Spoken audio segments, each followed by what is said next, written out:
70 సంవత్సరాల నుంచి ఈ ప్రాంత ప్రజలు ఎదుర్కొంటున్నటువంటి ప్రధానమైనటువంటి సమస్య రహదారి సమస్య. మరి ఇన్నేళ్ల తర్వాత మన ప్రాంత ఎమ్మెల్యేగా మీ అందరి అభిమానంతో మీ అందరి సహకారంతో గెలిచి చిన్న వయసులోనే అసెంబ్లీకి వచ్చి మరి తన ప్రాంత అభివృద్ధి కోసం నిరంతరం పాటుపడుతున్నటువంటి మన వెడం బొజ్జు గారి యొక్క వినతి మేరకు ఈరోజు గంగాపూర్ టు అల్లంపల్లి ఖానాపూర్ రోడ్ బ్రిడ్జికి 22 కోట్లు పంచాయతీరాజ్ నుంచి మరి ఇవ్వడం జరిగింది.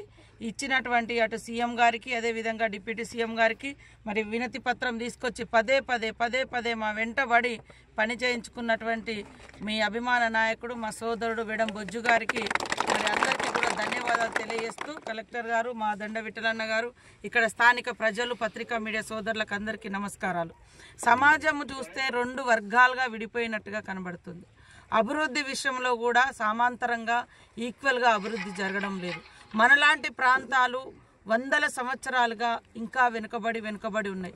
ఒక దిక్కు మనం చూస్తే స్కైవేలు, హైవేలు, ఫ్లైవేలు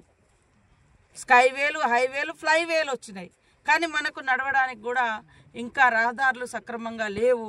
కాబట్టి ఇలాంటి ఇంత వైరుధ్యమైనటువంటి అంతరాలు ఈ సమాజానికి మంచిది కాదు. అందుకనే ఆయా ప్రాంతాల్లో అలజడులు రావడం కానీ, ప్రశ్నించడం కానీ, తిరగబాట్లు కానీ ఇలాంటి ఒక దిక్కేమో అభివృద్ధి అంతా ఒక దగ్గర కేంద్రీకృతం అవుతుంది.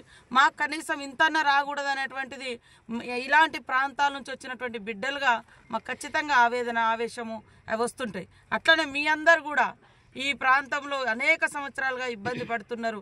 ఈ ప్రాంతాలకు తెలిసినటువంటి బిడ్డలుగా ఖచ్చితంగా వీటికి పరిష్కారం చూపించాలని మేము ప్రత్యేకంగా వీటిని అంటే ఇలాంటి ఆటంకాలను రూపుమాపాలనేటువంటి టార్గెట్ పెట్టుకొని పనిచేస్తున్నాం. దానికి కూడా సహకారం చేస్తున్నటువంటి సీఎం గారికి ప్రత్యేకంగా ధన్యవాదాలు తెలియజేస్తా ఉన్నాం.